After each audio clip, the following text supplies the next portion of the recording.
अस्सलाम वालेकुम नाजरीन। आज के खसूसी प्रोग्राम में आपको खुशामदीद कहता हूँ। मेरे साथ है मुबशिर बुखारी साहब। सीनियर जर्नलिस्ट है, पाकिस्तान के मुख्तलिफ नेशनल और इंटरनेशनल इदारों के साथ काम करने का तवील तजुर्बा रखते हैं। बुखारी साहब, अस्सलाम वालेकुम। वालेकुम अस्सलाम हसन भाई। बहुत शुक्रिया बुखारी साहब। हम बात करेंगे ये जो अमेरिका और ईरान की जंग जो है वो दोबारा छिड़ी है, और आज अमेरिका ने तकरीबन 7 घंटे मुसलसल ईरान पर बमबारी की है। तो क्या हम कह सकते हैं कि जिस तरह वो जो इस्लामाबाद मेमोरेंडम ऑफ अंडरस्टैंडिंग उनके दरमियान एक मुआहिदा सा हुआ था, अब वो खत्म हो गया है और we are back to the square one. बहुत शुक्रिया हसन भाई। बड़ा ही ये एक कंफ्यूज्ड मोमेंट है इंटरनेशनल कम्युनिटी के लिए। और देखिए हम भी यही सवाल कर रहे हैं कि क्या ये मुआहदा खत्म हो गया। जो पसे पर्दा चीजें चल रही हैं वो तो ये इंडिकेट करती हैं कि मुआहिदा खत्म नहीं हुआ। आपको पता है कि इस पे अमेरिका ने जो बम्बार्डमेंट स्टार्ट की तो बैक टू स्क्वायर वन वाला सिलसिला हो गया। ईरान ने दो ऐसे जहाज जो कि ऑफ द राउट जा रहे थे उन पे फायरिंग की। जवाब में फिर वो जितने उनके बंदर अब्बास और कशम और दूसरे जजायर थे और फिर कुछ दो शहर जैसे हसास मकामात पे ढेरों बम्बार्डमेंट हुई। और आपने बिल्कुल ठीक कहा जी। कोई 2 घंटे पहले मेरी ईरान में एक साहब से बात हो रही थी तो वो भी ये कह रहे थे कि अनप्रेसिडेंटेड किस्म की अभी बम्बार्डमेंट हुई है। तो ये परसेप्शन यही होता है। फिर प्रेसिडेंट ट्रंप का बयान भी आ गया कि हमने इस्लामाबाद डेक्लेरेशन के जरिए एक मौका दिया था, लेकिन ईरान ने वो मौका जाया कर दिया और अब हम उनके पुल भी उड़ा देंगे और साथ में उनके जो उनकी इंस्टॉलेशन है ऑयल इंस्टॉलेशन उनको भी हम टारगेट करेंगे। ये वही वाली धमकी है जो उन्होंने कुछ अर्सा पहले भी दी। और उसके साथ साथ देखें तो एक बयान बड़ी खसूसियत का हामिल है। वो ये है कि कल यानी बरोज मंगल को भी ईरान से हमारी डिस्कशन हुई। अब ये चीजें कंफ्यूज कर रही हैं इंटरनेशनल कम्युनिटी को भी मीडिया को भी। एक तरफ आप कह रहे हैं कि हम पुल उड़ा देंगे, सारा कुछ कर देंगे, तबाह कर हाँ देंगे। हाँ। और दूसरी तरफ आप जो है ये कह रहे हैं कि हमारी नेगोशिएशंस भी हुई। नेगोशिएशंस वाली बात मुझे डायरेक्ट और इनडायरेक्ट नेगोशिएशन वाली बात ठीक लगती है। क्योंकि जाती तौर पे जब मैं इसको इस स्टोरी को डिग आउट कर रहा था तो मेरे इल्म में ये बात आई कि पाकिस्तान ने अभी हिम्मत नहीं हारी। अगरचे लेवल वो नहीं है जो पहले था, लेकिन फिर भी पाकिस्तान एंगेज्ड है। और उसके साथ साथ दूसरा ये मामला हुआ कि कतर जो है उसकी एंगेजमेंट अभी तक मतलब उसका लेवल थोड़ा सा ज्यादा हो गया। क्योंकि कतर वो कंट्री था जिसने ईरान को अश्योरेंस दी कि ठीक है जी आपको पैसे मिलेंगे। अमेरिका डायरेक्ट पैसे नहीं देना चाह रहा था तो फिर कतर और कुछ और गल्फ स्टेट्स को इन्वॉल्व किया गया। तो उसकी एंगेजमेंट भी है। एक पाकिस्तान में बहुत इंपॉर्टेंट डेवलपमेंट ये हुई कि आज ही ईरान का एक वफ्द पाकिस्तान पहुंचा है। और शायद अभी खबर नहीं आई, थोड़ी देर में आ जाएगी अगर नहीं आई तो। उसको लीड कर रहे हैं सिकंदर मोमनी जो इंटीरियर मिनिस्टर है ईरान के। और उसके साथ 3 मिनिस्टर्स भी हैं, उनके एग्रीकल्चर मिनिस्टर भी है, फाइनेंस मिनिस्टर भी और रेलवे मिनिस्टर भी है। उनके साथ कुछ और टेक्निकल स्टाफ भी है।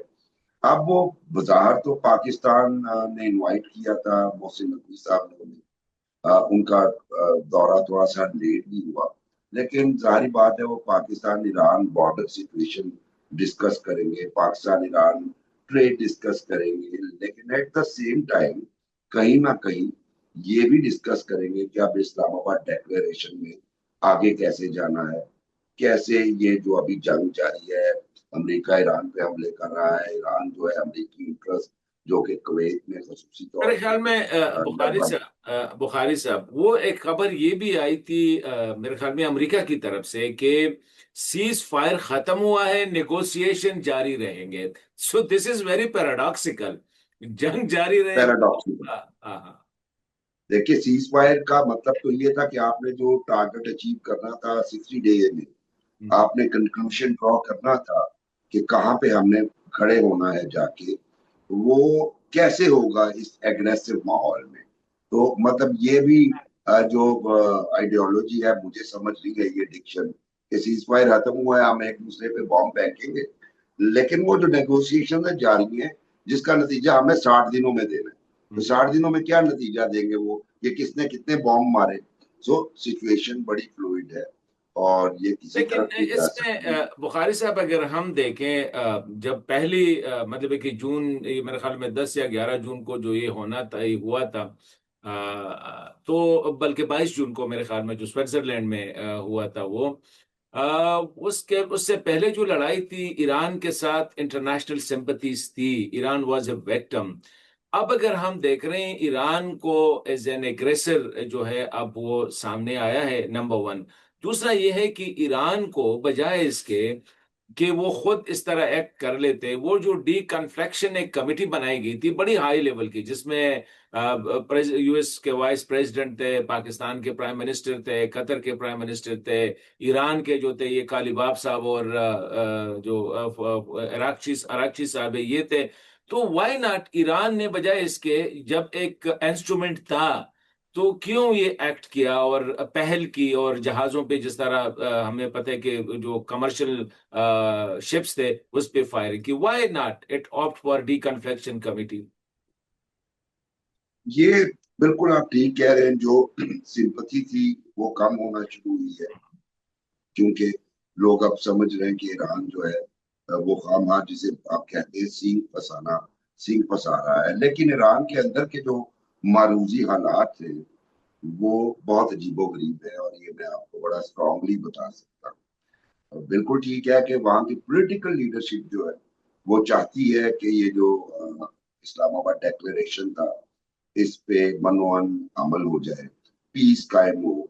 लेकिन वहां पे आपने देखा होगा कि जो पासदारान है जो कि वहां पे आप कह सकते हैं डिफेक्टो कंट्रोलर्स हैं, वो उनकी लाइन डिफरेंट है और वो डिफरेंट लाइन ले रहे हैं, इसलिए पॉलिटिकल लीडरशिप का शायद उस तरह चलता नहीं। फिर आपने एक और भी देखा होगा, अभी इरानियन पार्लियामेंट का इजलास हुआ, उसमें जो 180 अरकान थे उन्होंने एक तो वो लाल झंडे रेड फ्लैग्स लेके आए।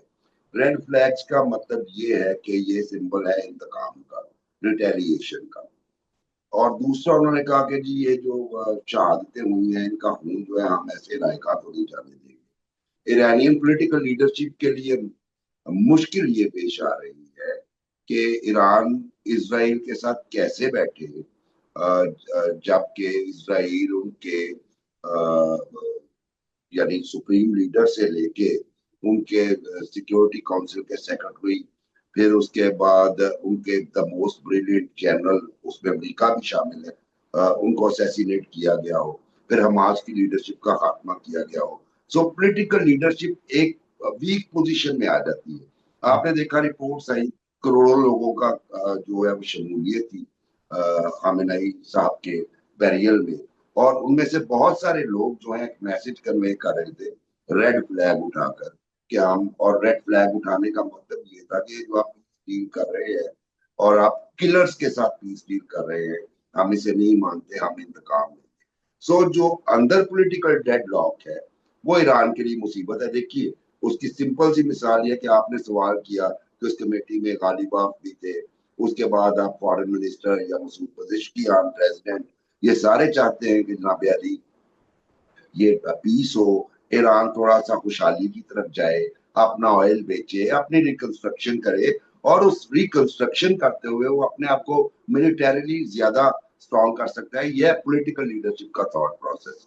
लेकिन जो नॉन पॉलिटिकल लीडरशिप है जिसे हम कहेंगे पासदारान लीडरशिप, या उनकी जो सुप्रीम काउंसिल है उनके अरकान, उनकी सोच डिफरेंट है।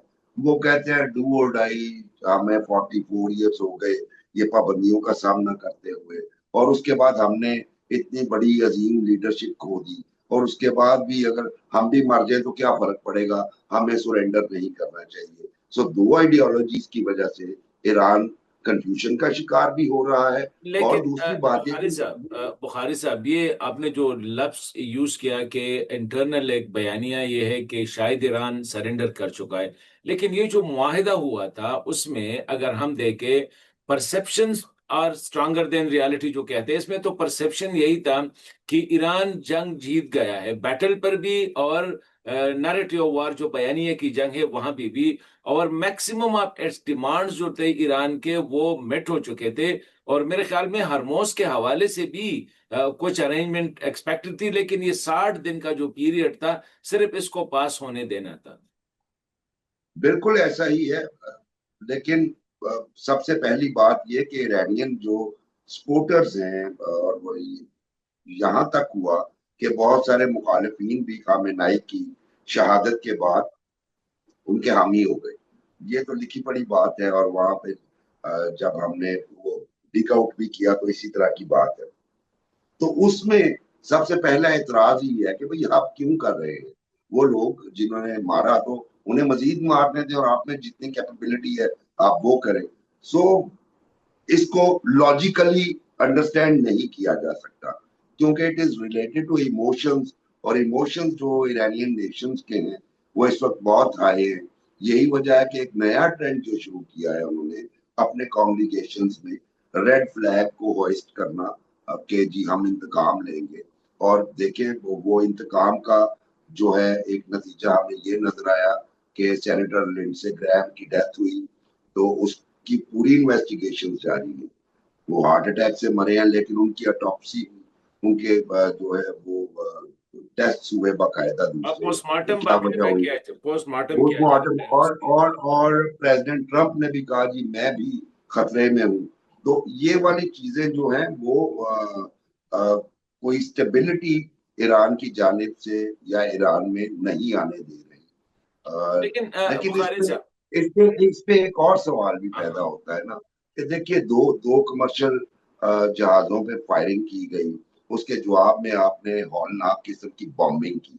इसको भी अगर आप डेटर कर लेते अपनी बॉम्बिंग को और मीडिएटर्स को बीच में डालते, तो क्या ये ज्यादा मुनासिब ना होता? बिल्कुल हाँ। बजाय इसके कि आप इमीडिएटली रिस्पॉन्ड कर देते, और फिर सिचुएशन इस तरह आ जाती कि हमारे दो रीजनल कंट्रीज, उसमें ना सिर्फ दो रीजनल कंट्रीज बहरेन और कुवैत उसमें फंस गए, बल्कि एक और जो नया फिनोमिना सामने आ रहा है वो हूथीज की जानिब से सऊदी अरब के ऊपर जो मिसाइलिंग हो रही है वो भी है। और पाकिस्तान के लिए ये बड़ी अजीबोगरीब सी लेकिन सिचुएशन बन अभी जाती जो है। बुखारी साहब, अभी जो ईरान की तरफ से मैं एक स्टेटमेंट भी आज मेरे ख्याल में सुबह में पढ़ रहा था कि वो कह रहे हैं कि अगर सिचुएशन इसी तरह परसिस्ट जिस तरह अमेरिकन प्रेशर डाल रहे हैं, तो हम स्ट्रेट ऑफ हॉर्मोज के अलावा दीगर वाटरवेज जो है, ये लफ्ज यूज किया है वाटरवेज, जिसका मतलब है समंदरी रास्ते, उनको भी बंद कर सकते हैं। तो डेफिनेटली उनका इशारा जो है जिसकी आप बात कर रहे हैं, ये बाबुल मंदब की तरफ है। जी बिल्कुल ऐसा ही है। ये जो मिसाइल अटैक सऊदी अरब पे हुए हैं, इसको मैं समझता हूँ ये प्रियम्बल है एक और गेम का, कि बाबुल मंदब को बंद कर दिया जाए। और बाबुल मंदब से ऑलमोस्ट से 20% ऑयल जाता है वर्ल्ड में, और बाबुल मंदब से 10% जाता है। जिसका मतलब है कि 10% मजीद आप ऑयल क्राइसिस में इजाफा कर लें, और फिर प्राइसेस कहाँ पे जाएंगी। इसमें मैं समझता हूँ कि ईरान जो है, जो उनकी स्ट्रेटजी है, बहरहाल उनकी दाद भी देनी चाहिए, लेकिन at the same time criticism के लिए भी वो हक बजाने उन्हें क्रिटिसाइज किया जा सकता है कि ये 20% या हुर्मुज बंद करने से अमेरिका पे जितना प्रेशर पड़ा, यानी पूरा यूरोप जो है वो अमेरिका के ऊपर चढ़ दौड़ा कि ये तुम्हारी वजह से प्रॉब्लम आई है, तुम्हारे अटैक से पहले तो सारा कुछ ही खुला था। अब अगर वो बाबुल मंदब बंद कर देंगे तो जो ग्लोबल इकोनॉमीज जिस बर्डन के नीचे आएंगी, और जो एनर्जी क्राइसिस होगा दुनिया भर में, वो ज्यादा खौफनाक होगा। सो ये एक और मूव होगी। लेकिन मैं समझता हूँ इसको कंक्लूड करते हुए कि शायद ये मूव्स की कोई ज्यादा देर पा नहीं है ईरान के। ईरान, आपने बिल्कुल ठीक कहा कि टेबल के ऊपर जंग जीत चुका था, उसे बेनिफिट्स मिल रहे थे, उसको कंपनसेशन मिल रही थी, उसको उसका भरपूर फायदा उठाना चाहिए था। लेकिन जैसे मैंने बताया कि पॉलिटिकल लीडरशिप शायद इतनी इंडिपेंडेंट और फ्री नहीं है कि वो इंडिपेंडेंटली असल में डिसीजन ले सके। बुखारी साहब, आप ज्यादा जानते हैं, स्पेशली ये जो क्लर्जी है ईरान की। आप तो हाउ कैन यू एक्सपेक्ट के क्लर्जी का तो एक माइंड सेट होता है, believe in fate, believe in nature, और वो जो आपने कहा कि जिस तरह हमारे अफगानिस्तान में है, तो मेरे ख्याल में उनको कन्विंस करना ये पॉलिटिकल चीजों से ये जरा मुश्किल भी होता है कि आप उनको कन्विंस करें कि जी आगे जाके हम जो है ना, लेट स्ट्रेंथन आवर सेल्फ, पहले अपनी फोर्स बढ़ाए, ताकत बढ़ाए, लोगों को जरा रिलीफ दे दे, उसके बाद हम देख सकते हैं। जी बिल्कुल ऐसा ही है, क्लर्जी कहीं की भी हो वो फ्लेक्सिबल नहीं होती। और दूसरी बात है कि क्लर्जी थोड़ी सी कंजर्वेटिव होती है, चेंजेस को पसंद नहीं करती और डेवलपमेंट थोड़ी को सी भी नहीं, सारी कंजर्वेटिव होती है, थोड़ी सी नहीं, मैं सारी। मैं मैं मैं जरा एहतियात पसंद हूँ हसन भाई, इसलिए जो है वो। और कलर्जी में टिपिकली सिर्फ एक किसी कलर्जी की बात नहीं कर रहा, दुनिया भर में जो भी कलर्जी है, आप इसी को इसी तरह इसराइल की कलर्जी को ले लें, हाँ हाँ। वहां के वो जिस तरह कर रहे हैं ये, इसी तरह ही कलर्जी के पास बहुत कम फ्लेक्सिबिलिटी होती है कि चेंजेस को या कोई डेवलपमेंट या नए कॉन्सेप्ट को वो डाइजेस्ट कर सके या एक्सेप्टेंस का फुकदान होता है। तो आपने वही बात कर दी, लेकिन मैं समझता हूँ कि एक वक्त आएगा, अब चूंकि अब वो दौर नहीं रहा, अब आपके एआई ने और सोशल मीडिया ने और जिस रफ्तार से तरक्की हो रही है डिजिटल नेटवर्क्स पे, उस पे जो है वो ये कहा जा सकता है कि तमाम क्लर्जी को भी अपना जरा थोड़ी सी फ्लेक्सिबिलिटी और एक्सेप्टेंस पैदा करना पड़ेगा। बुखारी साहब, एक वरना आखिरी सवाल जो बल्कि आखिरी नहीं है, सेकंड लास्ट को समझ सकते हैं, ईरान का जो सारा प्रेशर है या जहां से, क्योंकि ईरान की कैपेसिटी इतनी है कि वो अक्रॉस द गल्फ फायर करते हैं, ये जो पर्शियन गल्फ है, दूसरी साइड पे या यूएई है या कतर है, बहरीन है, कुवैत है, सऊदी अरब है। तो आप नहीं समझ रहे कि ये आइंदा के लिए भी ईरान का ये रवैया जो है, ये गल्फ ममालिक को अपने आप से मजीद वो कर रहा है, मतलब ये है कि दुश्मन। मुतनफर कर रहा है, हाँ हाँ। मुतनफर कर रहा है, ये तनफर का। बिल्कुल आपकी ठीक बात है। हम्म। ईरान ने अपनी कैपेबिलिटी स्टैब्लिश की इसराइल तक भी अपने मार करके। ईरान ने अपनी कैपेबिलिटी साबित की जो वो डेविड स्लिंग और पैट्रियट्स और बाकी डिफेंस सिस्टम्स को बीट करते हुए, बड़ी अच्छी स्ट्रेटेजी थी। लेकिन उससे क्या हुआ कि आपके जो दोस्त ममालिक थे, ब्रादर ममालिक रीजन में, उनके दरमियान कुछ से आपकी मुखासमत जारी थी और कुछ के साथ जो है वो मामलात दूसरी तरह के थे। तो वो ज्यादा खौफजदा हो गए। अब आप देखें उसमें क्या हो रहा है, उसमें ये हो रहा है कि वो लोग एक ब्लॉक बनाने की बात कर रहे हैं, एक डिफेंस म्यूचुअल डिफेंस एग्रीमेंट करने की कोशिश कर रहे हैं। सऊदी अरब ने पाकिस्तान के साथ किया, अभी जो है कुछ दूसरे ममालिक भी इसमें स्टेप इन करना चाह रहे हैं और एक ग्रैंड डिफेंस अलायंस बनाना चाह रहे हैं रीजन में। और पीछे खतरा सिर्फ एक ही उन्हें नजर आता है, वो है ईरान। ईरान के साथ साथ उन्हें फ्यूचर में वो जो ग्रेटर इसराइल वाला मामला है उसका भी खतरा नजर आता है, स्पेशली टर्की को और एक दो और ममालिक को। तो इसलिए, लेकिन मेनली ईरान की कैपेबिलिटी की वजह से वो खौफजदा है, क्योंकि ईरान ईरान जो है वो कुछ जगहों पे क्लेम भी करता है, जैसे कि वो कतर के साथ करता है, जैसे कि वो कुछ कुवैत की एक गैस फील्ड है जिसमें सऊदी अरब और कुवैत दोनों क्लेम करते हैं। लेकिन ईरान कहता है कि मेरा भी इसमें हिस्सा है। तो ये चीजें हैं जिसकी वजह से ये हमारे रीजनल दोस्त ममालिक जो हैं, जो पाकिस्तान के साथ बहुत बुखारी अच्छे साहब, ताल्लुकात अभी हैं। अभी let's talk on future of this conflict, और ये जो पाकिस्तान डेलीगेशन आया है, आ रहा है आज, जो आपने बात की उस तरफ आपने इशारा किया, तो कुछ क्यों, डेफिनेटली कवर तो यही है कि ये तो ट्रेड पे बात होगी, जिस तरह आपने कहा कि बॉर्डर पे बात होगी, दीगर सियासी, समाजी और जो कहते हैं ना सकाफती इश्यूज पे बात होगी। लेकिन इन हालात में एक ही इशू है और वो यही है जो कि हमें नजर आ रही है। तो आप तवक्को कर सकते हैं कि कुछ ब्रेक थ्रू हो जाएगा, ईरान कुछ क्योंकि मेरे ख्याल में यूएस साइड से जो है वो जल्दी राजी हो जाएंगे, लेकिन ईरान साइड जरा बहुत सख्त रवैया अपनाए रखा है। देखिए, एक बात तो ईरान का एक नजरिया ठीक है, वो ये है कि हम यूएस पे ट्रस्ट नहीं कर सकते। दो दफा हमने कोशिश की, जब नेगोशिएशन में थे तो हम पे अटैक हुआ। और यूएस की बात को भी हमने भी खुद विटनेस किया कि एक हाँ। दिन एक बयान होता है, दूसरे दिन दूसरा बयान होता है।